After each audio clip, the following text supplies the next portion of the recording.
before death is eternity, after death is eternity, there is no death, there's only eternity, and I be riding the wings of eternity like, yeah, yeah, yeah. Clack, clack. Cause if you think I'm here to play around with y'all, god damn I'm not. All right. Wait, what? Great. Now what's our motto?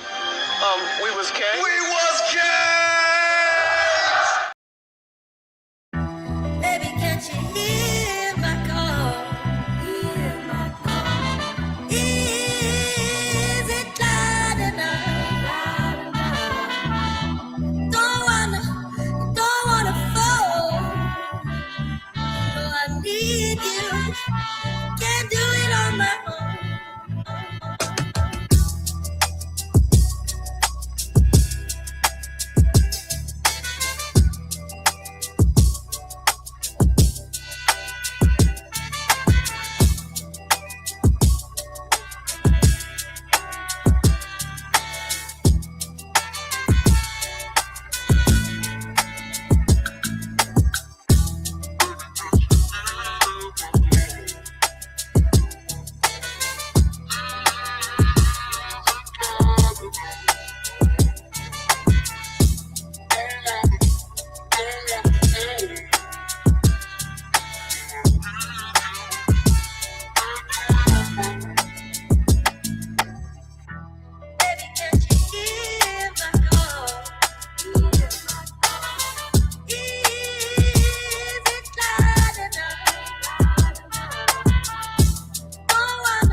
What is going on? What is going on? Welcome back. Welcome back. Appreciate you guys for tuning in. Please do hit that like button, like, share, and subscribe. All the things. Please do all the things.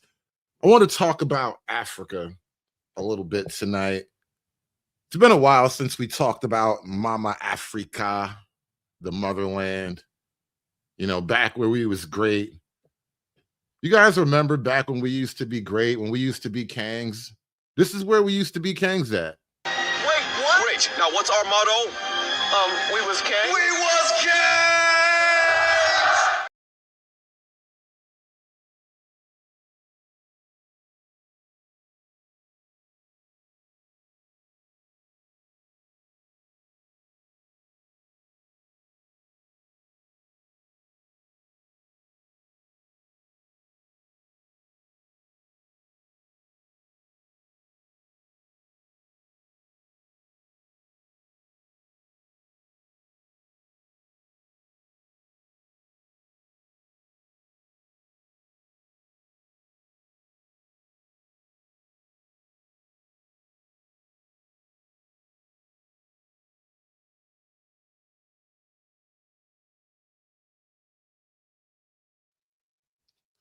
So I've recently found a couple of videos from some guys who are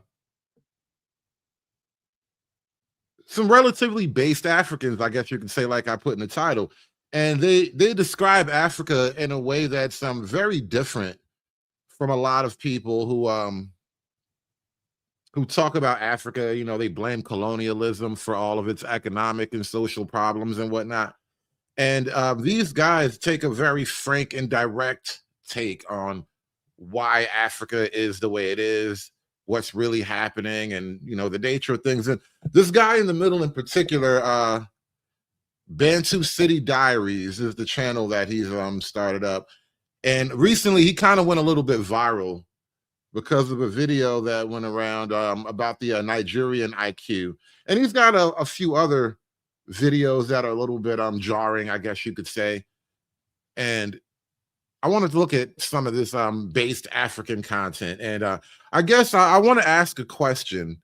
Can Africans be coons too? Because from the American Black perspective, the way these guys talk and the explanations they give, if they were Black Americans talking about Black America, they would be called coons. You know, the Clarence Thomases and whatnot, right? But these guys are Africans, right? So that's a whole other authenticity level, I guess, right? And these are Africans talking about Africa. Can Black Africans be coons? That is a question I'm working on right now. But I hit that like button. Appreciate you guys coming out. Like, share, and subscribe as we get into another round of content. Somebody had to do it. I am the chosen one. Somebody had to do it. No, your girlfriend be that. That's your girlfriend, man. Ma, I tell you, woman will disappoint you. Sir, your bill is 82,000. Ma. Give it to him. Baby, clear the bill now. I already sent the money to you. I've used the money to buy clothes now. I used it for my new outfit. No, now I understand. But when we were coming at the gate, I sent you extra 100,000 for this outing. Oh, really? What is your account number? 92. Oh my God. Oh, babe, my battery is low. You say you did wise. You get luck. I get power bank. There's no cord on it now. I don't have cord. And then you get luck. Say cord. What do you mean now? My phone is an iPhone 16 Pro Max. I use Type-C, not this cord. Type-C. Okay, Type-C. I even have Type-C here. Okay, see Type-C here. You go cry. See, let me tell you, my phone battery is bad. Power bank cannot boost it. So I need direct charger and I don't have charger here. Don't worry, it will charge directly from the hotel. Take charger. My phone is bad. Like, my phone don't spoil. It don't spoil. This charger now no go fit charge am. It don't spoil. Pay for it now. Now you get luck. You come say na me, you come me. Before I begin this waiter job, I been the repair phone for the market. I will fix it for free for you. Come, bros. Have I offended you anyhow? No, I'm only applying a technical know-how. In your previous life or your animal life before you became a human being, me and you will be get beef. for my past life, my mother used to tell me I was a cat and maybe be rat. How many your stupid account number? Jesus. 34 68 10. Thanks. Now get that from here. Thank you, man.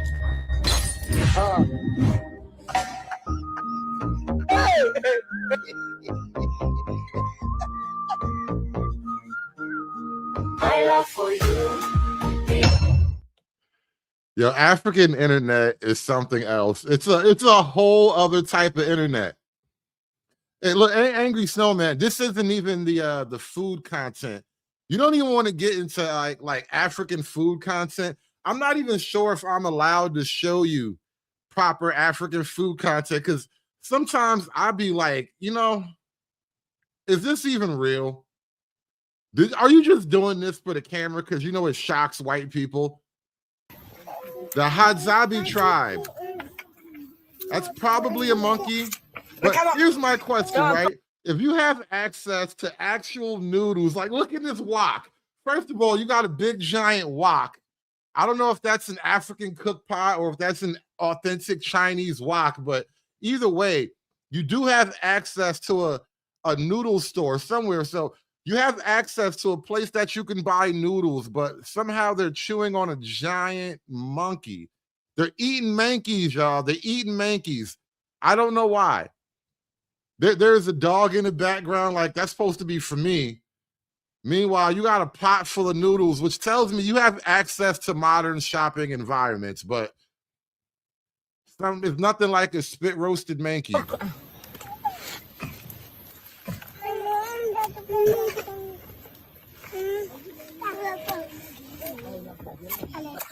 But yeah, the African internet is a whole other place, y'all. It's wild out there. There's no internet like African internet. Even their jokes are on a whole other kind of level. You gotta really be in the mind of Africa to really understand their jokes even.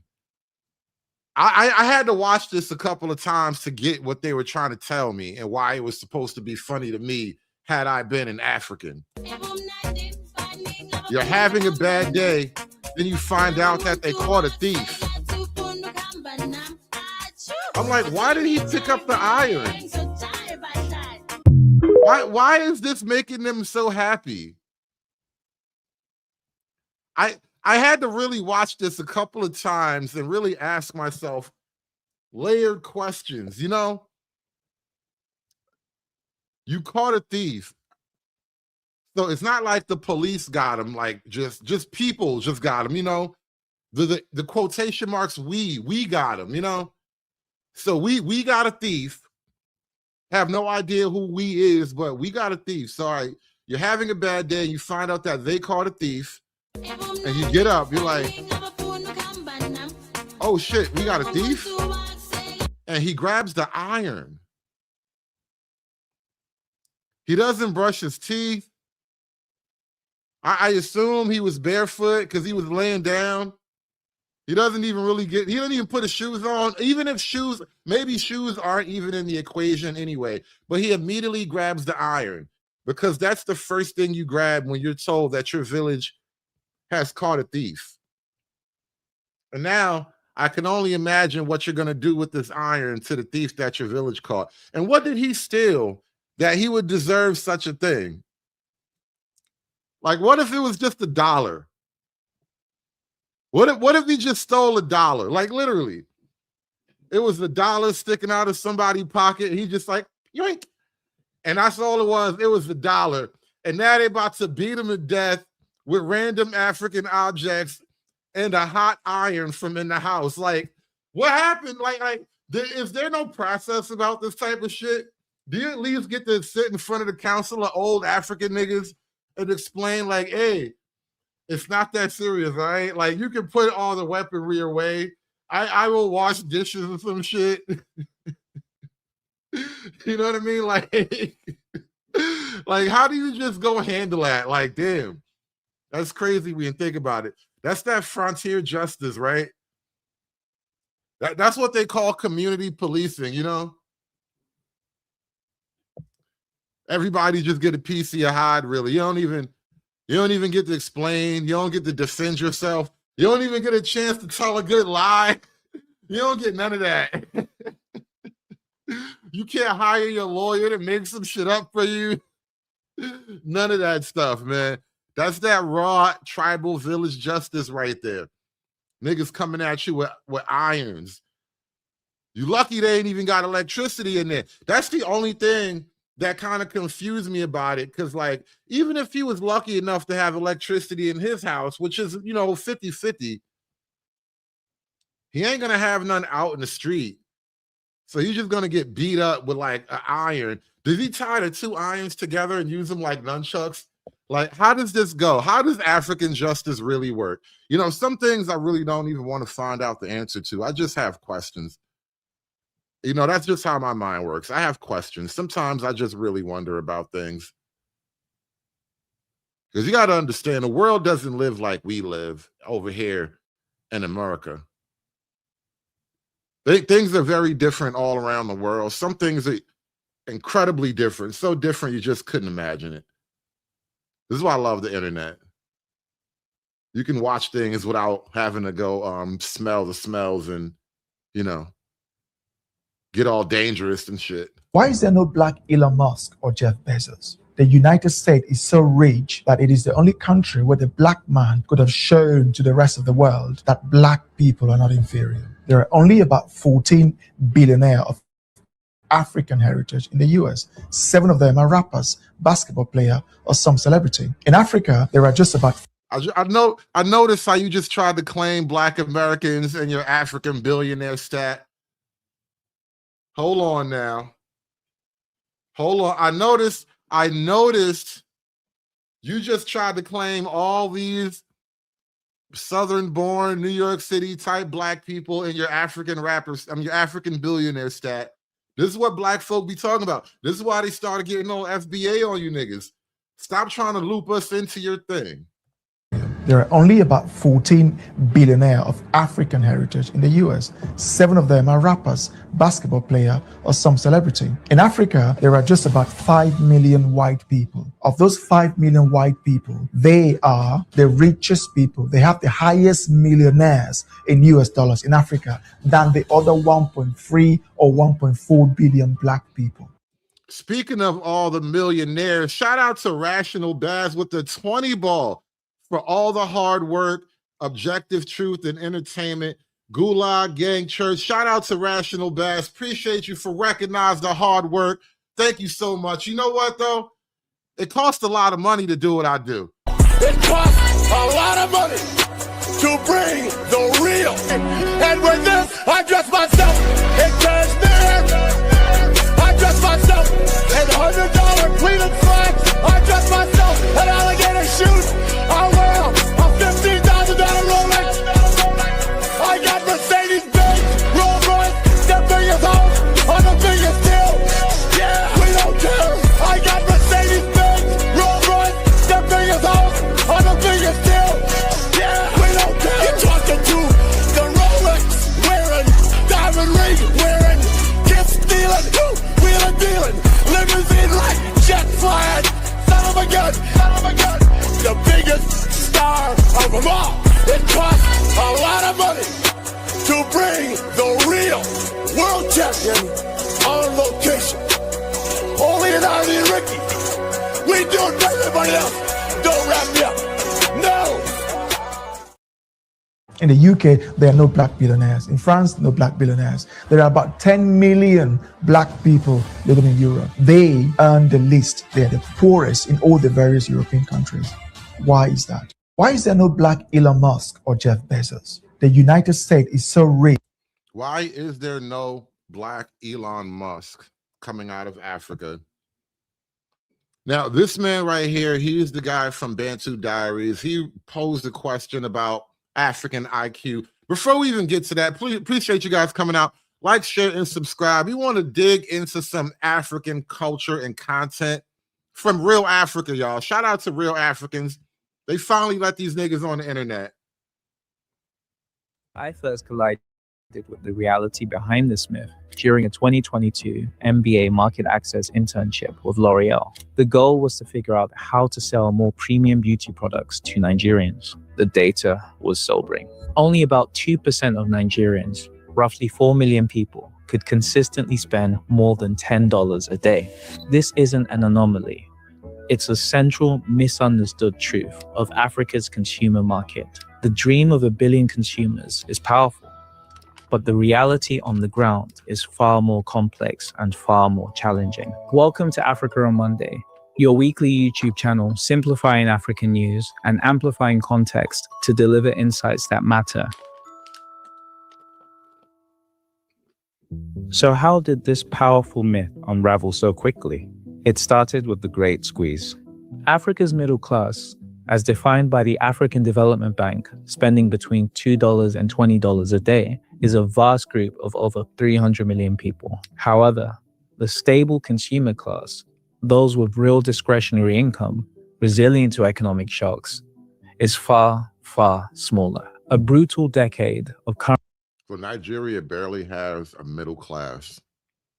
Currency devaluations, soaring inflation, and multiple recessions has systematically squeezed this fragile group. Their purchasing power has been decimated, pushing many back towards subsistence living. Take Nigeria again. In the last year, the naira has depreciated by over 120% against the dollar, with the exchange rate worsening from around 900 naira to over 1,300 naira.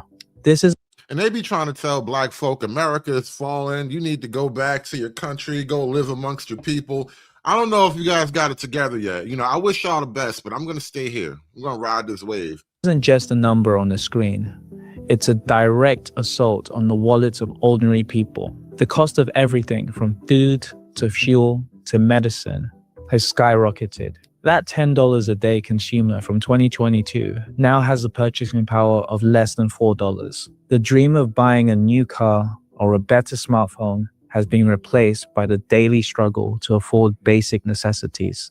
And the consequences of this squeeze are no longer theoretical. We can see them in the balance sheets of Africa's biggest companies. This is the e-commerce reckoning. This reality check is now evident. There's e-commerce in Africa. I remember being a kid and they were telling me like Africa was all starving. There was either war or famine. That's what I remember about Africa. There were kids with flies on their faces and there were people running around with machetes, cutting people's arms off and stuff like that. Look at them now. Niggas on the internet and shit. God damn.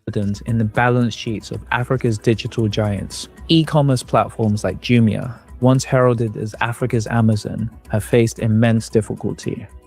Their struggles are not a failure of technology, but a consequence of building a business model for a consumer class that was far smaller and more precarious than early projections suggested. They are now wisely recalibrating towards everyday essentials, a tacit admission of this market reality. It's a story that has repeated itself across the continent. In Kenya, the e-commerce platform Copia, which had raised over $100 million to serve the mass market, recently fell into administration. Also in Kenya, the logistics giant Sendi, once valued at $80 million, shut down its supply chain and logistics operations. These were not small startups. They were well-funded, well-run companies that hit the brick wall of a non-existent consumer class. How are you going to sell Costco products to a non-existent consumer class? Like you building up this whole factory type infrastructure. Who going to buy all your little, you know, your items and whatnot, your goods and stuff? Who's going to buy like the big stupid 4-pack of like, you know how Costco has like gallons of mayo that come in a 4-pack? Who's going to buy that shit? You need a middle class. You need a customer base. You need layers and layers of economic activity. These collapses reveal 3 hard truths about Africa's consumer market that every investor and entrepreneur needs to understand. Many business models were built on the future potential of the middle class, not its current fragile state. The key is to serve the consumer of today not the imagined one of tomorrow. Aspiration is a powerful force, but it doesn't pay the bills. The most successful companies in Africa are not those selling luxury goods, but those providing everyday essential services that people need to live. You know what you got to do? You got to sell these niggas yams and shit. If you want to make money, you got to sell them yams. They don't really spend a lot of money on a lot of other non-essential things, right? That's really what he's trying to tell me. That's basically what he's trying to say. They don't have enough money to spend on like the, the non-essential middle-class luxury items. They're not buying the big 4-pack gallons of Walmart gallons of mayo at Costco. They're not doing these things. They're buying yams and basic dry goods, beans, yams and beans. I bet you if you started a business, an import-export business selling beans from like New Jersey to Nigeria, you would make $1 billion in 2 years just selling beans. I'm telling you. Think about it. The most valuable companies in Africa are not retailers or car manufacturers. They are telcos like MTN and Safaricom, banks like Equity Bank and Access Bank, and food companies like Dangote and Indofood. What did I tell you? What did I tell you? Food companies, a lot of beans. I think them niggas, I think they make their own rice over there. You gotta sell them shit that they would like. Sugar. Sell them niggas sugar. Get them addicted to sugar. They are providing the fundamental building blocks of modern life: communication, financial services, and food. They're not selling dreams, they're selling reality. This leads to the second hard truth. The numbers that investors love to quote are often just vanity metrics. As my L'Oreal analysis showed. Now remember, he's trying to explain to you, not just from his own personal experience either, but I think this is a commentary on a lot of the people, especially of late in the last 5-10 years, who've been pushing this back to Africa thing. I'm moving back to the motherland. I played a couple other videos lately of people who went to Africa and regretted it. Even O'Shea Duke Jackson, who's still in Africa, has kind of started to warn Black Americans off of just setting up shop in Africa. It's not that sweet. People always gas it up, make it sound way greater than it really is. Raw population size is a deceptive metric. A smaller, more stable economy can have a larger, effective consumer base. Deep, granular data on income stability is more valuable than national GDP figures. Nigeria has a population of over 200 million people, but as we've seen, the number of people who can consistently afford to buy non-essential goods is a tiny fraction of that. Contrast that with a country like Botswana, with a population of just 2.5 million. Its GDP per capita is over $7,000, more than 3 times that of Nigeria. Its economy is more stable, its currency is more reliable, and its institutions are stronger. As a result, the average person in Botswana has far more purchasing power than the average person in Nigeria. For a company selling consumer goods, Botswana is a far more attractive market, despite its small population. So if the aspirational middle class is a phantom and population size is a vanity metric, where is the real opportunity? The third and most important observation is that why do a lot of African cities have this kind of like cramped third world look? You see this in a lot of cities in any third world, India, other parts of Asia, Thailand, just no traffic really awareness at all. No demarcation between like the street and the sidewalk or whatever. Just everybody getting in where they fit in. the sustainable path is through the pyramid's base. The most resilient business models in Africa are not those chasing a phantom middle class. They are the fintechs, telcos, and essential goods providers building high-volume, low-margin services for the vast majority at the base of the economic pyramid. That is where the real immediate market lies. M-Pesa in Kenya is a classic example. He's basically saying, other than banking and telecommunications, which is, pretty much a necessity for any type of business in the modern world, the economy is at the base level. There's not a lot of stratification. They haven't really gone into a lot of different niche areas yet that are highly profitable, like over here in America or in the West in general, even in Asia? It didn't try to replicate the Western banking system. It built a simple mobile-based system that allowed people to send and receive money for a tiny fee. Today, it processes billions of dollars in transactions every year and is the most successful mobile money service in the world. It succeeded because it solved a real problem for millions of people at a price they could afford. The lesson is clear. If you want to build a successful consumer-facing business in Africa, you need to be laser-focused on the needs of the mass market. You need to build a business model that is resilient to economic shocks and that can thrive in a low-margin, high-volume environment. Now, the thing is, you can most likely get to a point where they do have what we would all agree upon as a middle class in Africa. I think it's more a matter of time, and just like think of it as projections on a graph. The arch has to kind of keep going upward. I mean, the line has to keep kind of going upward steadily over time, and that's basically what appears to be happening, but who knows how long that time span is. And I want to take a look at my man Frank Zanu. I think we've all seen Frank Zanu before. He is pretty much the first based African I really come across lately. He's been viral a couple of times, though. His work is pretty much, it speaks for itself. Oh, and welcome to ZPR Zanu Project Rethink, and my name is Frank Zanu. And today, I'm going to do a short monologue. And first of all, thank you so much for all the interactions and the comments I received on the last monologue I did on Jasmine Crockett. Your thoughts and feedbacks were amazing, and I thank you. Now, don't forget to subscribe, like, follow us, share, please. I got a video this morning, and I couldn't wait. And in a very few seconds, you're going to listen to the video. And that is what got me into the studio to do this very quickly. Now, don't worry, I'm lining up a couple of guests who are going to come into the studio for some topics that are very hot and waiting.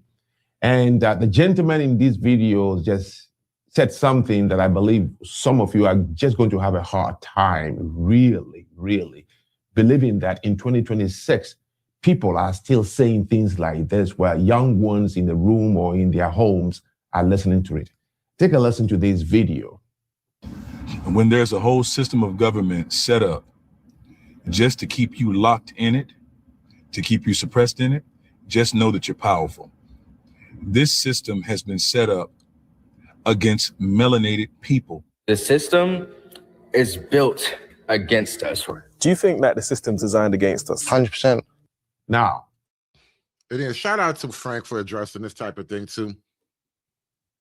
For whatever reason, you really can't convince a lot of people at this point that there is no real organized government oppression, public or secret. There is no covert, nor is there an overt oppression out to stop you from getting whatever it is you want to get out of life for the most part. All there is like your circumstance of birth and the decisions you make. That's pretty much what you're dealing with for most people. Yet a lot of Black people, and you quote, melanated people around the world, they really believe there's a boogeyman out there. There's like a ghost in the machine that's always holding people back. This is the biggest problem, I tell you. Now, I thought I have made reactions and responses to other videos, but to live in a country where you have children, and I bet you this gentleman has 3 children. You have children, and your sentiment is that the system was designed against you, which is informing the children that your school system is designed against you. Why do you expect your child to go to school, sit in class, cooperate with other kids and the teacher and listen? Of course not. The system is designed against you. Why do you think your son or daughter would encounter law enforcement at an official checkpoint and cooperate? No, they will not, because you've told them the system is designed against them. The system is designed against you.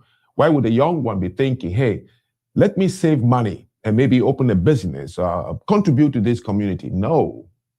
When you inform young people that the system in which they live, the country, is designed against them, how do you expect support, patriotism, nationalism, cooperation? How will they work to prevent that country from falling apart. Oh, now we all know the fatigue where it comes from, and the system. Not the fatigue. Why'd you have to go there? Not the fatigue, Frank. Don't you know black folk are tired of hearing about the fatigue? We all thought we had moved on from the fatigue conversation, and here you go trying to remind everybody why niggas is fatigued of the neeks. Everybody has neek fatigue, and you just had to remind everybody. Is designed against you. So first, was the system designed against you before you arrived? Or was the system then redesigned against you after you've arrived? Now, you would think a capitalist country like the United States of America would be the one that would not design a system against anyone, especially a very large consumer population like black people. And I'm talking about any black from anywhere. We are consumers, pari passu. Just take a look at the numbers. You see how much we consume on luxury goods alone per annum. Why would the system be designed against you? So let's go through it one by one before I give you my real thought about what a country is supposed to be regarded or what it is actually. Let's go through it one by one. And shout out to Frank. I'm not going to play the whole video. We're going to skip ahead a little bit here because, it's a little bit long video. I'm going to get to the heart of the matter in a minute. Country. You see, any society that doesn't put any premium on intellect, any society that doesn't see any value in the study of sociology, cultural anthropology, psychology, yet rather calling for STEM. The more lawyers and medical doctors you have, you think the society will be good. Not true at all. Societies were not built on medical doctors and lawyers and engineers. Society, strong, powerful society, dynamic societies were built on the power of the intellect. I really do think it's rare, especially nowadays where everybody's all race woke, that you get a guy, especially from Africa. That's why I really, really like Frank Zandu's content. He's just kind of like, he has an intuitive understanding of like why Western culture works and what makes it work, what it's made of and all that. And I know a lot of people, especially like, woke niggas, don't seem to even have a clue as to what makes Western culture works and what it's really made of, what the ingredients are. They think it's just racism plus white people. Thinkers, poets, people in the humanities, they crafted what should be what is called the proper conduct of living. And you don't have that. So you can never be a tenant in any country. Anyone who hears these type of statements, turn around and say to any young person next to you, this is not true at all. Because there is nowhere where a system is designed against anybody. Now, let me explain. I don't know, maybe like North Korea or something like that. But even then, there's an argument that, North Korea's system works for North Koreans. Maybe they like being skinny. A country like the United States of America and almost all countries out there, it's like a mall. A mall where we go shopping and then when you get tired, you go to the food court. Yes, a country is like a mall. It's an umbrella open for business tenants. You bring your store, I bring my store, you bring your store. It could be jewelry, it could be clothing, shoe, it could be, beauty, it could be beauty products, it could be pharmaceuticals, it could be any number of things. Fits into a mall, everything. Individual tenants, but in the same building, covered by the same roof. And when you walk in there, it feels like it's one person who owns all the stores. Why? Because it's funny. I hear the Mall of America is pretty shitty right now. I hear the Mall of America sucks right now.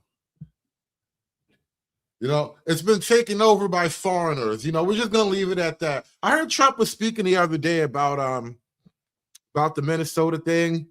Said these damn Somalians, somehow they got this low IQ. They're incredibly dumb, but they're robbing us blind. I don't know how that is. That's why the Mall of Minnesota is shit right now. But you know what? Speaking of low IQs, I want to jump over to the Nigerian IQ test video. I want to watch some of this guy's content. He's got some interesting videos he's been putting out lately. Shout out to Bantu City Diaries. It's all about the IQ. They have the lowest IQ in the world. Well, what can you do with an IQ of under 60? The average IQ is 75. That's what those who watch my channel, especially Westerners, often comment. It's the IQ. So we decided to go to the streets of Nigeria to conduct our own IQ test. I raised the budget and dispatched my team. Well, the findings were very disappointing. Welcome to Bantu page. It has been I reported. appreciate the fact that he didn't waste time. This is a short video. It's only 5 minutes long, 6 minutes maybe. And right away, 30 seconds in, he's like, look, the findings are disappointing. Like, I appreciate you, bro. Appreciate you for not like wasting my time, making me get all the way to the end and find out niggas as dumb as I thought they were. That Africa has the lowest IQ in the world today. On the streets of Nigeria, we have come to confirm that. We will conduct IQ tests and bring you the numbers. You see, there's something about black people. Whenever a white person come up with a report that's negative towards black people, they complain about racism. Well, lately, I've heard IQ tests are racist, by the way. When I first found this guy's video about IQ and all that, I was looking at other stuff about IQ, and there's a lot of people who kind of try to make the insinuation that the IQ test itself is inherently racist. And I'm like, all right, even if the IQ test as you know it is racist, right? Let's say the guy, James IQ, right? Let's say that Mr. IQ himself, the founder of the IQ test, let's say James IQ was a racist from a family of generational racists, right? Like his granddaddy was a racist, his great-granddaddy before him, and his great-great-granddaddy before him. All in all, let's say he was a racist 5 generations deep. Have you come up with an IQ test that is not racist yet? Can we come up with a race-neutral IQ test? Is there a way to do that? Maybe we can maybe make something up with like mangoes and fruits and nuts and shit like that. Dividing nuts by fruits. I don't know. Is there a way to make a non-racist IQ test? I think they hate me more than the white now. I raised the budget and dispatched my team. Well, the findings were very disappointing. So we conducted our own report. We're Nigerians who went to the street of Nigeria and conducted an IQ test. It was so disappointing that I had to take one myself to make sure this thing wasn't that difficult. The nigga said it was so disappointing. I had to check my own blackness. Like, how can I be one of you niggas? The shocking results made him check himself. That nigga looked himself in the mirror. He probably was just standing in the mirror, looking himself square in the eye, quietly for like a whole 5 minutes, just looking at himself like, damn, son. It is what it is, huh? We're Nigerians who went to the street of Nigeria and conducted an IQ test. It was so disappointing that I had to take one myself to make sure this thing wasn't that difficult. And I'm not bragging here. I did pretty well. Our findings did not deviate from the report you find on Google. Welcome to the IQ experience. When you search online, you'd find studies claiming that sub-Saharan Africans have the lowest IQ in the world. I've seen this report for a... Hey, man. I want you to know, all right? I'm going to say it because let it be known I am not clowning. I want you to know that that is a racist map, all right? That is a map full of racism. All different shades of racism on that map. When you search online, you'd find studies claiming that sub-Saharan Africans have the lowest IQ in the world. All this racism. Why would they make a map of racism around the world? You know, the lighter shaded countries are the countries that white people like the most. When you get to the yellow shaded countries, they're like, it's all right. I'll visit that place for like a vacation or something. And then when you get to the red shaded countries, it's like, fuck them niggas there. Once you get to the red shaded countries, those are the countries where the white man is like, do not go. Nope, hell no. Those are the countries where white people write other books and warn other white people about. And I said it from the start, this is advanced darkness. This is Heart of Darkness. This is the jungle drum. This is the fertility goddess of chaos. They're literally going to eat your balls. They're going to cut your fucking nuts off and eat them. Whoa, what? They're gonna what?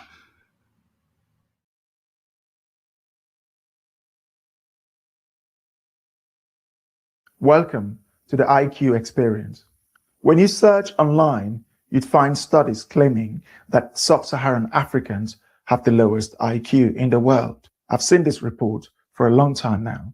However, my Western audience and the commentators often insist that IQ is the reason why Black Africa is backward. True to form, my team did not fail. He went out to disprove the racist, y'all. Oh my God. One African on a quest to disprove these evil racist people. And look what he found out. He said right away, the results were disappointing. What does that tell you? Oh man, damn, it hurts my brain. It hurts my brain. He tried to prove the racist wrong and the nigga got disappointed. I feel bad for you on a certain level. I really do. Western audience and the commentators often insist that IQ is the reason why Black Africa is backward. True to form, my team did not fail. They delivered a thorough result, and we have the video evidence to prove it. IQ testing has two formats. William Stern developed the original classical formula based on Alfred Binet's work. The modern version, which no longer uses the term. I had no idea there was an actual formula to measure intelligence. IQ equals your mental age divided by your chronological age times 100. I had no idea. You know, some white guy, some autistic white guy that never went out to play with the other kids. He came up with the formula for intelligence. I'm telling you, it was one of those little white kids that all the other white kids thought was weird because he didn't like to play with the rest of you guys. He was in the house all day reading and studying and doing shit that nobody understood. That motherfucker came out with the formula for intelligence, y'all. And I want to understand white rage, and I'm white. I can't believe it. IQ is mental age. What is mental age versus chronological age?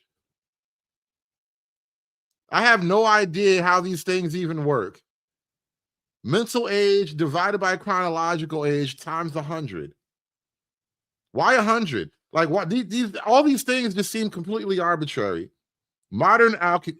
Oh, so the original classical IQ formula, that was the original one. Now the modern IQ calculation, IQ equals 100 plus 15 times Z. I don't even understand what this Z. See, now y'all just lying. This is why you got to get your formulas from the original source. Once they got to the modern IQ, it's like they started to make allowances for retards. Like, what is all this other stuff in here? Mental age divided by chronological age times 100. That is a basic, simple formula. That's like the FOIL method for quadratic equations, right? First, outer, inner, last, right? I can understand that there's a process to it. Even if I don't understand the numbers, I understand the process, you know? The shit at the bottom, who knows what that's about? Mental age. Instead, it applies statistical normalization, where scores are distributed around a mean with a standard deviation. Wait, let me run that back a few seconds.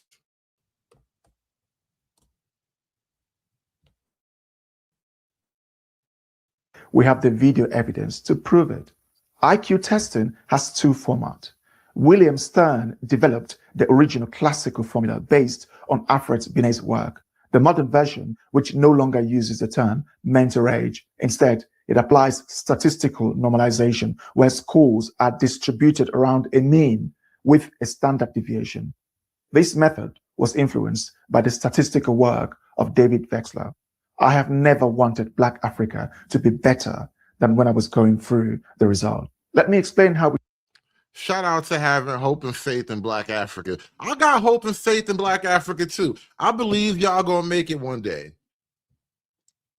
It's not gonna be tomorrow, but I believe y'all gonna make it one day. Y'all got a lot of stuff to get together though. conducted the test and who our candidates Look, not like Black America is that far ahead, but I'm just saying. were. We set up to the streets of Lagos and we place our tables, computers at mall, high street and popular areas. And at random, anyone who wants to come, we offer them 1,000 naira to sit down and complete the test. In Nigeria, financial incentives are often necessary to encourage participation. It's hard to determine whether the monetary reward had a negative or positive effect on the participants, which may have invalidated the result. Yo, why are you hating on my Nigerian quarter zip wearing homie right here? Let him be modern and intelligent. He got to lead the way. Clearly, they need somebody to lead the way. What if he's the only nigga in Nigeria with a quarter zip right now? You understand how revolutionary this nigga is in Nigeria right now? They never even seen a quarter zip. They thought a zipper was supposed to go all the way up and down. This nigga probably look magical right now. You don't even understand how great he is right now. Stop being a hater, bro. Nevertheless, the candidates appeared to enjoy the experience. Our candidate included a mix of young and old participants, male and female, as well as A-level students. Everyone who participated was above 16. Only 3% of the participants scored 102, and another 3% scored over 80 and over 90, respectively. The highest group, 26%, scored 69, followed by the second highest group, 20%, scored 76. Okay. These are some indicting numbers here. And not for nothing, like I could go on a whole screed. I could do a lot of ranting, connecting these numbers to the immigration crisis and why I feel some type of way about just flooding the borders with a lot of this shit. But I'm not going to do that right now. I just want to look at the numbers for a minute. Only 3% of the participants scored 102. And only 3% scored above 100. And frankly, 100 itself isn't like a rocket scientist. You're not doing rocket surgery with 100 IQ. You're just not. I'm saying you're not doing, even 100 isn't a whole lot. Only 3% broke 100. That's wild. I think I can break 100. I've never even tried. One of these days I'm gonna try. I'm gonna take one. I ain't gonna tell none of you. I ain't gonna tell none of y'all unless I crack like 110. Then if I crack 110, then I'll brag. But I ain't gonna tell none of y'all. But I'm gonna have to take one day just for my own ego's sake, just so I know. Wherever I land, I land where I land. But you know, like I said, I ain't telling none of you niggas unless I do really, really good. Then I'm bragging. But only 3% cracked 100. That's not even a lot, bro. That's not even a lot. And that's probably like the 3% of like the wealthiest people. You know, like there is a correlation between like diet and your mental performance and all that. So the children of like the wealthier, stable kids, you know, the kids that their parents are, they get Mercedes Benz and and Jordans and shit like that. It's those kids. Those are the people who are probably cracking 100 or whatever. They've been, you know, educated properly or whatever. And another 3% scored over 80 and over 90. And then another 3% scored over 80, and then another 3 over 90.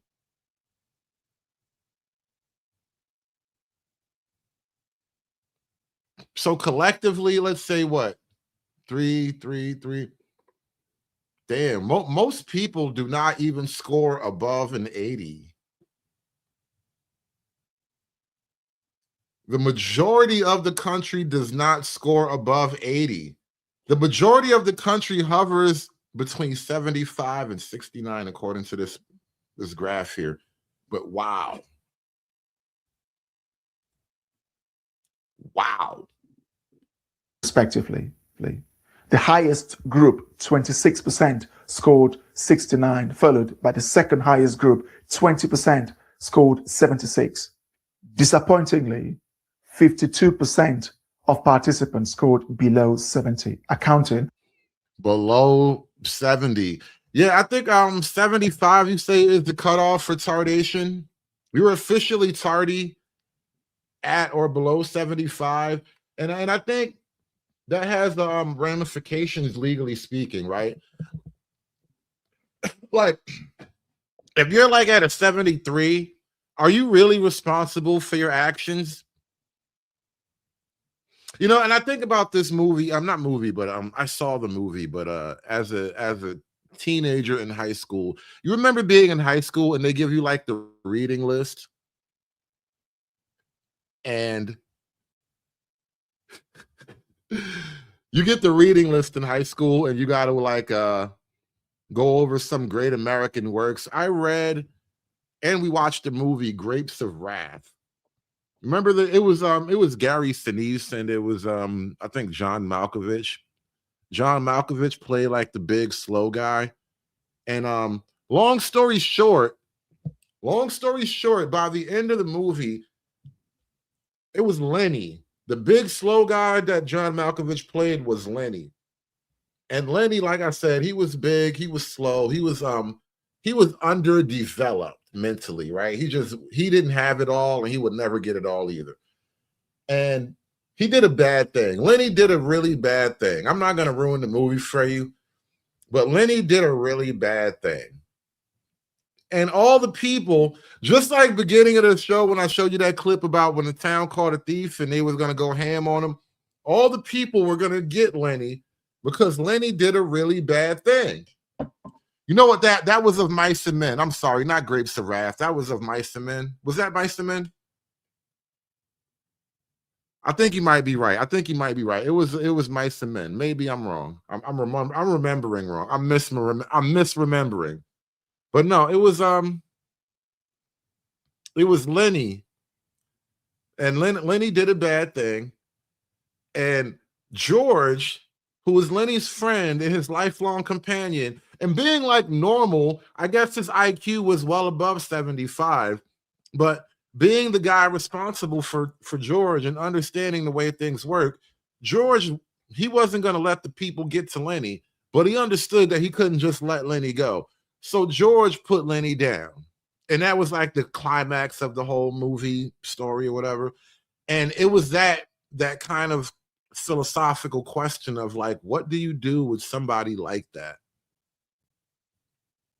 To this day, like I think about that problem of like the people.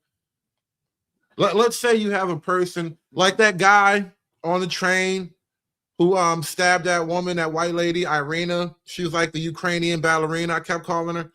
And allegedly, like, he's crazy and he's got all these mental issues and yada, yada, yada.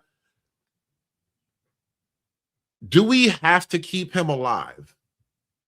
Because there's an argument, they say like, oh, well, if a person is like mentally handicapped, let's say he has like, you know, a childlike mind or whatever they want to call it, but he does like a horrible act. Like, what was that story from Langston Hughes? I think, was it Langston Hughes, or it was a different writer? It was a black writer. What was a character named Bigger? You guys remember a story from like it was one of those Black history type of books too. Damn, what was the other black writer? Not Langston Hughes, but it was a guy. It was a writer. It was a famous black writer from the Harlem Renaissance, and he had wrote a story about a character named Bigger. And Bigger did a bad thing too. And he was even worse because he tried to hide the body. And I remember it was the same kind of thing where they were definitely going to come and string him up. But there is a question of like, what do you do with these people who are just like incredibly slow? And then was it Native Son? I don't want to say Native Son. Who wrote Native Son? Richard Wright. Thank you. Richard Wright. Thank you. Somebody knows their high school English class. One of you guys remembers high school English? Thank you. I have vague memories of high school English. I was bright, but I was a poor student. I don't remember it enough. I just remember it like I was there. But yeah, Bigger did a bad thing and the police came to get him. He ran and all that. It was a whole mess. It was a mess. But what do you do with people who are like just that below the norm of basic intelligence in Western civilization, right? How do you actually account for that? Do you now incarcerate them and then keep them alive forever with no hopes of possible rehabilitation? Because I wonder, like, is it an argument that maybe we should put them on the maybe they go to death row? You know, people who are psychopathic or criminally insane or just, you know, below, maybe they have whatever IQ issues, but they're also like proven to be homicidally violent. Maybe they go on the road. I don't know. But it is a philosophical conundrum that I think about. I haven't quite come to an answer with. For half of our candidates. Overall, the average score was 73, while the median was 69. This raises some pertinent questions. How does IQ affect a population's ability to invent, produce, develop, or run a country? Is the IQ test really useful? IQ test. Is it useful for what, though? Like, that's the question. What do you use an IQ test for other than objective measure? Now, I think the military does use IQ tests in one way or another because we actually have a pretty advanced IQ military, and we don't just do basic like, I'm shooting. You know how like in the movies where everybody hip fires and they blind fire around walls? Like, I don't think we train our soldiers like that. We put them in dangerous situations, but we give them like high IQ maneuvers to execute so they survive these things. And I don't think you can just get in there being dumb. The days of being like really dumb and getting into the military, I think that ended with Vietnam. I think Vietnam took the last of our dumb soldiers and they chewed them up and spit them out. Testing can be useful, but its value depends on how and why it is utilized. Psychologists view it as one tool among many to understand cognitive abilities rather than a complete measure of intelligence. They use IQ tests to help diagnose conditions such as intellectual disability, attention deficit or hyperactivity disorder, ADHD, and autism spectrum disorder. In psychology and cognitive science, IQ tests help researchers study human intelligence, brain development, and learning processes. It is important to note that IQ tests do not measure all forms of intelligence. They primarily assess logical reasoning, pattern recognition, verbal ability, and working memory. Now, I don't understand when he says forms of intelligence. Like, does intelligence come in different categories? Is there like, you know, Martian intelligence? Is there like, you know, atmospheric intelligence? Like, what do you mean with all these different types of intelligences? Either you're intelligent or you're not. I feel like when he starts to break these things down, because he's going to go somewhere familiar. You understand why I take an issue with it. But I feel like this is a cope. I really think this is cope. And learning processes. It is important to note that IQ tests do not measure all forms of intelligence. They primarily assess logical reasoning, pattern recognition. Hold on, let me look at this. IQ does not measure habits, persistence, curiosity, resilience, helpfulness, politeness, practice, listening, respect, creativity, attitude, kindness. Individually, none of these qualities individually would be a measure of higher IQ, I would argue. Now, a person with higher IQ would have probably higher levels of multiples of these qualities put together. You might be persistent, resilient, respectful, and polite. You know, you might be a good listener. You might put yourself at practice a lot. You might be helpful to others. You might have a curious mind, right? Individually, none of those things matter. But as a bundle, higher IQ people would probably have these things grouped together in bundles. But again, I think he's coping here. It's important to note that IQ tests do not measure all forms of intelligence. They primarily assess logical reasoning, pattern recognition, verbal ability, and working memory. Logical reason, pattern recognition, verbal ability, and logical memory seems like a very fundamentally basic measure of things to call intelligence. If you have a grasp of those things, you're probably very intelligent. In contrast, they do not evaluate creativity, emotional intelligence, social skills, or practical life skills. Even those things, I would argue those things are just byproducts of higher intelligence. Additionally, various environmental factors such as education, nutrition, cultural background, and test anxiety can influence a person's scores. Consequently, IQ tests do not fully represent an individual's overall intelligence or potential.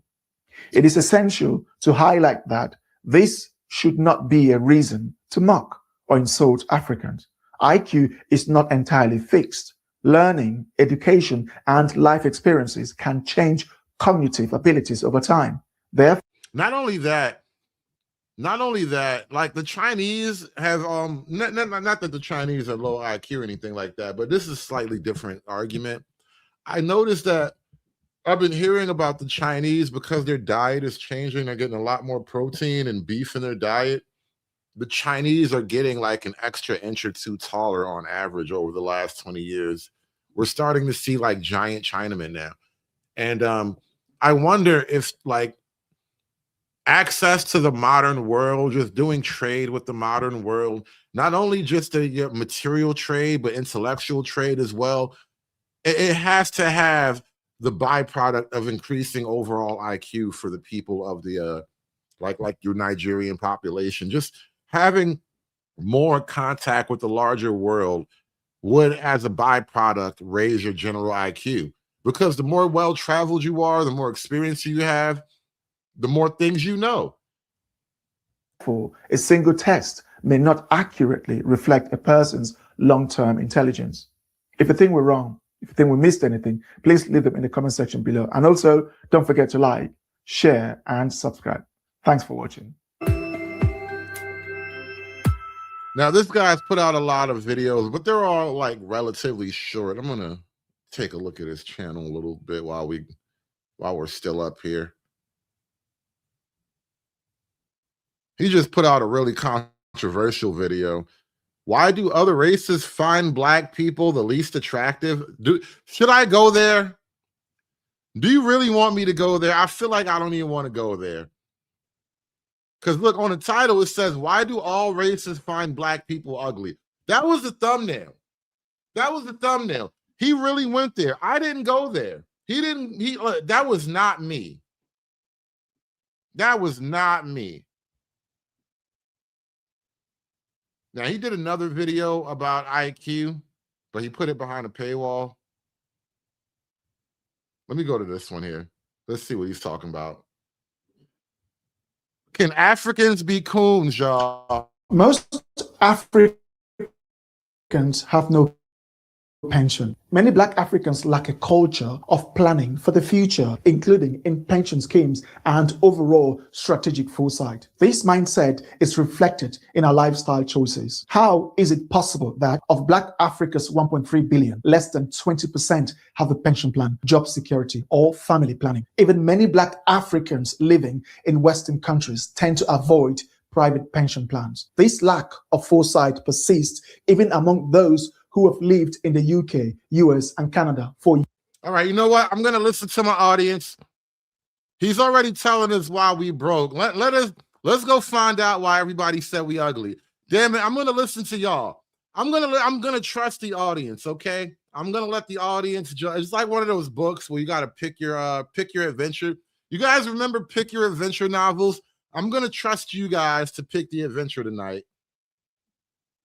So we're going to figure it out. We're going to go back and watch together. This is a 9-minute video. He really went in. Most of his videos aren't that long. He spent almost 10 minutes trying to tell us why niggas ugly, y'all. He put all the IQ stuff behind a paywall, but he spent 10 minutes trying to explain ugliness of black people, and he let that one out there just be like open and free to the world. Can Africans be coons, y'all? That is the question. It is a deep philosophical question. Can Africans be coons? Because like if this was a black American, he would have got chased out of any black neighborhood. He wouldn't be allowed on black YouTube. They would ban this nigga from the Chitlin circuit. But he an African though. I don't know how they rock in Africa.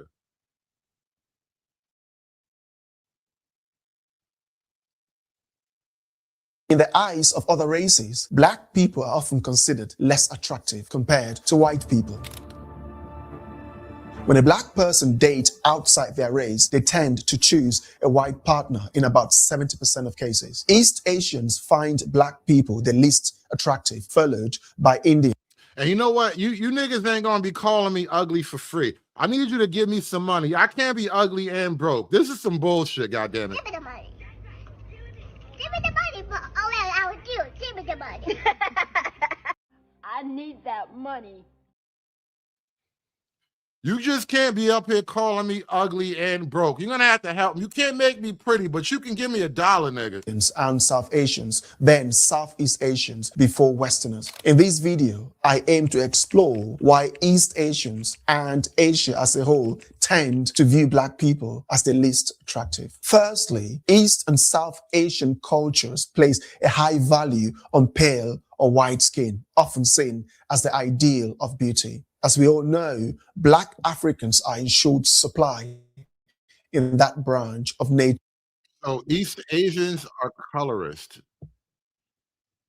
I knew this. I already knew this. East Asians, the Chinese, I don't know if the Japanese are quite colorist in that way, but I heard Chinese are very colorist. And the Indians are notoriously colorist. They have colorism in their racial religious scheme. Endowment. For instance, around 60% of Korean women are willing to date a white person, while only 0.2% would consider dating a black person. Among Chinese people, the numbers are slightly higher. 70% of Chinese women would be open to dating a white person, whereas only 0.5% would be willing to date a black person. You know how special you gotta be as a black man to get a Chinese woman in China? And I've seen it before. I don't know, I think I shared this with you a long time ago on air, but there was like a kind of like a marriage market, and it was like a black guy. I think he was American though, but there was a black guy trying to get him a Chinese woman. Some of them are going, but that's just women. You know, you try enough, you'll get one. Situation is even less favorable for black people when it comes to dating Indians, as they simply find dark skin unacceptable. However, black people do have more success among white women, with approximately 30% expressing no. Shout out to white women. I knew white women were coming to save my black ass. I just knew it. Something about the direction of this video let me know that white women were coming to the rescue, goddammit. When I die, I'ma go to Snow Bunny heaven. Snow Bunny heaven. Make it stop. Make the hurt stop, please. Like, find dark skin unacceptable. However, black people do have more success among white women, with approximately 30% expressing no issue with dating a black partner. Here comes the paradox. 8 out of 10 black African women indicate that they would have no problem dating white men. 8 out of 10. Damn, son. 80%. That's like all of your bad bitches. That's like every baddie in Africa wants a white man. Out of 10 feel the same way about dating Chinese and Korean men, while only 2 out of 10 express the same willingness regarding Indian men. In countries such as Japan, Taiwan. No lie, for whatever reason, for reasons that are above and beyond me, the world sexually discriminates against Indian people.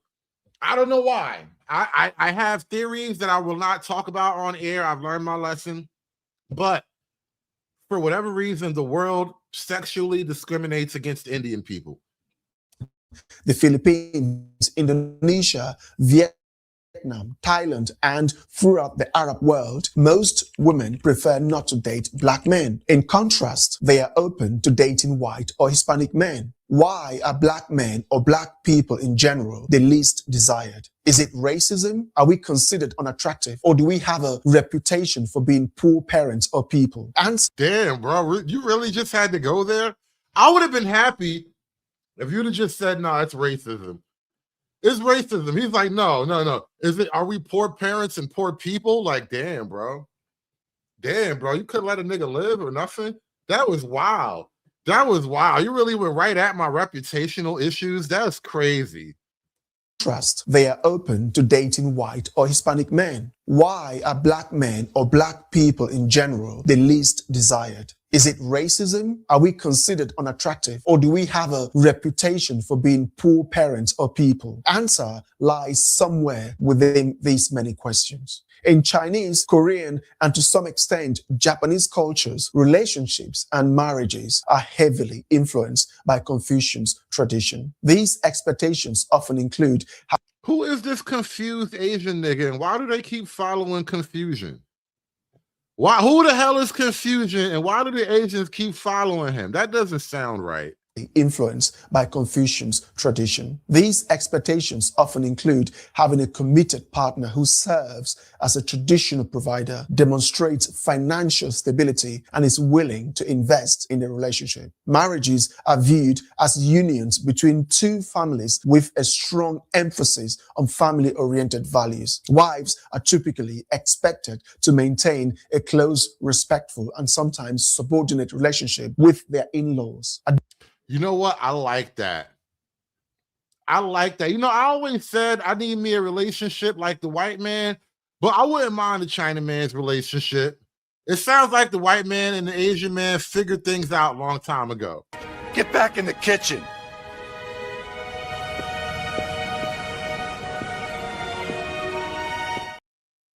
On family-oriented values. Wives are typically expected to maintain a close, respectful, and sometimes subordinate relationship with their in-laws. Additional expectations may include having a stable career, being debt-free, and coming from a reputable family. These qualities are not typical of Black Africans or even Black Westerners. Profanity, public nudity, and high body count are generally not accepted. Public nudity and high body count. We're not even talking about the why is he talking about the Houston rodeo? Why is everybody talking about the Houston rodeo? Like, niggas, you have one rodeo that gets a little bit too fleshy, and the niggas will never let you forget that. It's crazy. As well as casual sexual behavior. Sexual matters are typically kept private. There is a strong emphasis on modesty, social order, and the procreative purpose of sex. He's basically saying that Black people are too freaked out for the rest of the world. You niggas with your giant penises, all you want to do is just fling giant penis around, and that's not what the world is built on, all right? The world isn't built on swinging your giant black penis around, okay? And that's all you niggas are known for. Nudity and revealing clothing are largely viewed as taboo. In contrast, these are not qualities that Black Africans or Black Westerners possess. Black Africans and Black Americans, Black British, Black Canadians, Black Brazilians, and all the Blacks are generally promiscuous, dressing in revealing outfits, and are loud and boisterous. This doesn't fit in the Confucian tradition of East Asia. However, it must be asked, white people don't necessarily tick the Confucian box. So why are they open to dating white people, but not Blacks? Easy, their skin is pale, and their countries were role models for East Asian countries. East Asians admire white people since they were poor and continue to view them positively today. So with white, they are willing to break all the boundaries. That's right. Because Ken loves Barbie. And Barbie will forgive Ken for his shortcomings. Your black ass, though, different for you because you're black. It's a fact. Black is associated with being poor, and Africans haven't helped the black cause one bit anyway. Instead, Africa has made it even harder for every black Westerner to overcome the stigma when they travel. You said Africans have made it harder. Y'all ruining the black global reputation. You know what? We can let Pookie from America off the hook. It's not American Pookie ruining the global melanated reputation. It's these Nigerian scammy niggas. Scammy niggas from the motherland continent are ruining the reputation of black travelers from America. Outside the... Because he looked like a nigga from Philly right now. Right now, he looking a little bit like a Philadelphia nigga with a really big forehead. The forehead give him away. The forehead is how you know he's not from around here. West into Asia and East Asian territories as they share the same skin color. For centuries, black skin has often been associated with African poverty, underdevelopment, tribal life, and a lack of intelligence. As a result, the world has formed a perception of black people that extends beyond physical appearance, but is influenced by the culture and etiquette of black Africans. This perception has, in many cases, negatively impacted the attractiveness of black people, both in Africa and among African Americans. Right. If you niggas would stay in Africa, I would be more attractive on the global stage, right? In other words, he's saying you niggas are scaring the hoes. How does an entire continent of men scare the hoes? Think about that for a minute. He's trying to tell me that all of Africa, on a global level, Africa is scaring the hoes, y'all. This is amazing. This is amazing. I would have never known this had I not discovered African YouTube. I was watching African TikToks and African Twitter content for a while, but African YouTube, that's where the based Africans really live. And this nigga has let me know that Africa as a continent is scaring the hoes. And we need to do something about that. You niggas got to get y'all shit together. In East Asia or Asian continent are slowly getting to know black people. They historically viewed dark skin as representing the lower class, while white skin or pale skin has been associated with the upper class. Unfortunately, black people happen to naturally have the same skin color that fits the definition of ugliness to Asians. For Koreans and Japanese, the issue may not... Wait. We just happen to naturally fit the Japanese definition of ugly? What do you mean by that? Hold on, how do we naturally just happen to fit their definition of ugly? What are you even trying to say? How does that even work? While white skin or pale skin has been associated with the upper class. Unfortunately, black people happen to naturally have the same skin color that fits the definition of ugliness to Asians. So according to Asians, we're just objectively unattractive. That is wicked. That is damn near racism. And I was telling you, wasn't I telling you the other day? I was ranking races the other day on their levels of racism. I did like global regional racism rankings. And I told you, you might think the Spanish, the South Americans are racist, but you haven't even smelt racism until you got into Asia. That is like in your face, brutal, no apologies. I refuse to feel bad about you being black racism. The Asians give 0 Fs, but they just don't care. For Koreans and Japanese, the issue may not stem from hatred or outright racism, but rather a lack of attraction, which is a subjective matter. People are entitled to their preferences, and there's nothing inherently wrong with that. Conversely, white people are different. They are naturally adventurous and open-minded. He said white people are naturally adventurous. That's why some of them find niggas attractive. Oh my God. Oh, why did he do that? Why did he have to do that? White people find niggas attractive because they're naturally adventurous, while the Asians are timid and very cloistered. So they're not going to be attracted to the foreign and the exotic. They're more likely to be afraid of the foreign and exotic, where white people are brave, so they'll fuck some niggas. Oh my God, why did he do that? He really just did that. No, is it me? Is it just me, or is that what he said when I was saying it? Props to white folk, because y'all are brave as hell, I guess, right? Y'all really brave. but rather a lack of attraction, which is a subjective matter. People are entitled to their preferences, and there is nothing inherently wrong with that. Conversely, white people are different. They are naturally adventurous and open-minded. This is why most black people who date outside their race date white people. Oh my God. It's your adventurous nature that makes you love us. Oh my God. What did I tell you guys the other day about who black people's real friend are in this world? It's not the Latinos. It's not the Arabs. Hell, I don't even think Eskimos count. I bet you Eskimos even hate niggas. I bet you if you did a study, Eskimos probably hate niggas because Eskimos are low-key Asian too. It's only the white people. If all the races, and this is what makes America such a dope place, because once upon a time, like especially when I was born in the early 80s, it was mostly black people and mostly white people. And we had the whites that didn't like niggas, and we had the blacks that didn't like whites, and then we had everybody else who just kind of got along and made life go. But now you got all these other people in here who hate you even more than the white folks. The white folks were the only people that actually want to fuck you. Like literally, could you imagine of all the races around the world, the white folks really are the most attracted to you? What does that tell you about just general, the idea of where you stand around people? Like, all right, as a man, if I had to put my fate in the hands of a woman, I guarantee you I'm going to put my fate most in the hands of the woman who's most attracted to me. No other measure counts. I don't care if she went to Catholic school.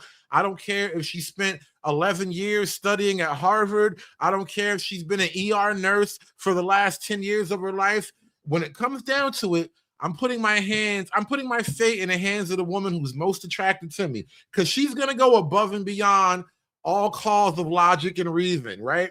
And that's basically white people right now. They're the ones who are the most attracted to you compared to all the other races. It apparently white people. You got to figure out how to equate that into your racial algorithm.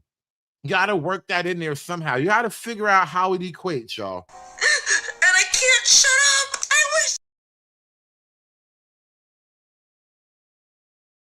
wish. How do it equivalate? Got a little too excited. Hit the wrong button. I'm trying to figure out the fact that white people are more sexually attracted to black people. How does that equivalate in the grand scale of global racism? Just help me out here. Ladies, is that not the entire reason for applying your beauty and your wares so that you can get the most bang for your buck out of the guy that's most sexually attracted to you? Is that not how that works on the woman's side of the game? I'm asking for a friend. Because I think this African guy is revealing something very telling about America in particular. Europe, you're on your own. You niggas got to hold your own nuts. But in America, Canada too, fuck you guys up there too. But in America in particular, I'm just wondering, how does this equivalate in the grand scheme of things with all these other ethnicities claiming, solidarity and, we POC unity and all that shit? Well, as it turns out, I don't think you guys love us as much as the other people. You say you love me, but you won't let me marry your daughter. To their preferences, and there is nothing inherently wrong with that. Conversely, white people are different. They are naturally adventurous and open-minded. This is why most black people who date outside their race date white people. Interracial marriages are relatively common in Europe and North America, but remain quite rare in many parts of East Asia. Interracial marriages between white and black people have a higher rate of divorce compared to marriages among white couples. Additionally, most relationships between black and non-black people do not result in marriage. On average, a 20-year-old African woman has had 8 sexual partners. Wow. Damn. Why you got to be putting African Keisha on blast like that? I did not come here to watch you slander African Keisha and her loose vagina like that. I will not listen to that. I will not stand for this shit. But if man had to find out that his God was a woman, I say the black woman is God, and black woman is God. I say the black woman is God. the black woman is God because, you know, she was the first organism on this planet. Nah, El Cid, they really be hoeing though. He really putting them on blast. That's crazy. We already found out last month when that one Russian guy, remember Ivan the Russian? And he cut his way through Africa with just one white penis. He cut his way through the African jungle with nothing but the power of his white penis alone. And they were mad at him. We already knew about these African quiches, man. An Asian woman of the same age has had about 3. The tendency towards promiscuity appears to be higher among black people, whether they are American, African, European, or South American, compared to East Asians, Indians, Pakistanis, Bangladeshis, or Arabs. Many non-black who date black do so out of a fetishized perception that black... Ooh, why you have to show that picture though? Why'd you have to show that picture though? There's something low-key offensive about that. There's something low-key offensive about this image on the screen right now. I don't even know why this bothers me. I don't know. There's something about this picture right now. She's just way too easy. Why do I automatically think she's a slut? That is not fair. That is so not fair. That is me just being racist and misogynist. Goddamn slut. Compared to East Asians, Indians, Pakistanis, Bangladeshis, or Arabs. Many non-black who date black do so out of a fetishized perception that black women are more accessible for casual sex based on societal stereotypes. Ultimately, this situation is not solely rooted in racism, but rather in cultural representations that... Hey, man, I told you guys a couple of shows back, I don't think there is really a European equivalent to like Mardi Gras or Carnival, as they call it really in the South American, Caribbean world.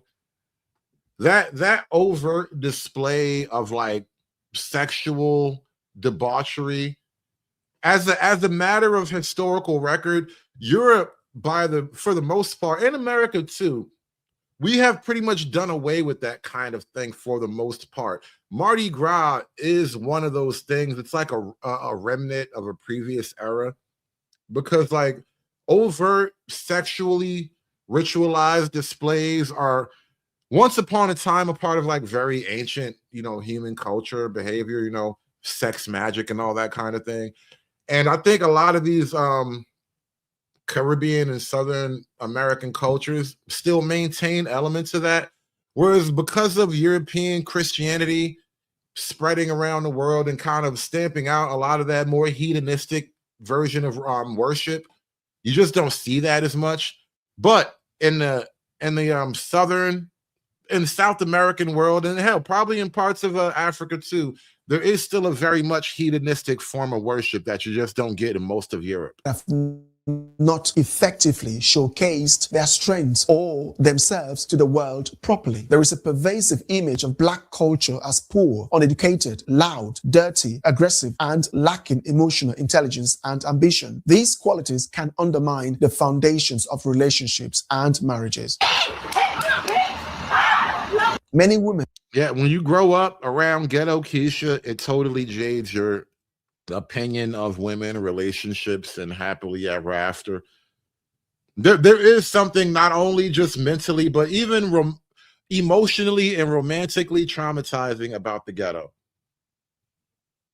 There is. This is another one of the reasons why like relationships in the ghetto are just so fickle and finicky, because it's not a fertile environment for romantic and relationship success. It's just not.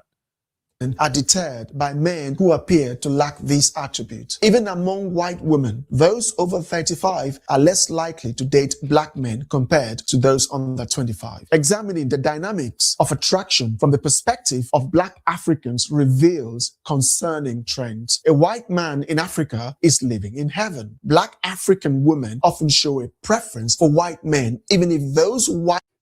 This nigga just said a white man living in Africa is living in heaven. Nigga, please.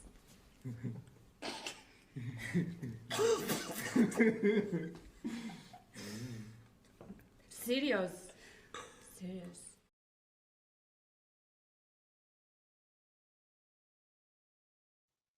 I have never. In all of my years, I have never heard such blasphemy in my life. A white man in Africa is living in heaven. What if the cure to white Western incels is just a trip to Africa? What if every incel in America could cure himself with just one plane ticket to like Rwanda? Reveals concerning trends. A white man in Africa is living in heaven. Black African women often show a preference for white men, even if those white men are overweight in comparison to a fit black man of equal or even greater status. I like the both, but I think I prefer white men. Similarly, Indian and Arab men in Black Africa tend to attract more attention from Black women than Black men of similar or higher status. This raises questions about racial biases, suggesting that East Asians and Indians may not necessarily be racist, given that Black women in Africa often prefer white partners. The cultural perception in Africa seems to be that lighter skin is viewed as more attractive to Black women. The lighter your skin, even in Africa, the more attractive Black people in Africa find. Even Black people find lighter skin more attractive. That is a black pill right there. Black people, Black women in particular, find lighter skin more attractive. That is the black pill that you just can't get around. A lot of people seem to not understand me. Science proves that the Black woman is God. We're not just saying that. And the Black and Latino woman, they manifested themselves out of dark matter energy. All right. I believe the Black woman is God. Black woman, God. I don't believe God, no man. I believe God, a black woman.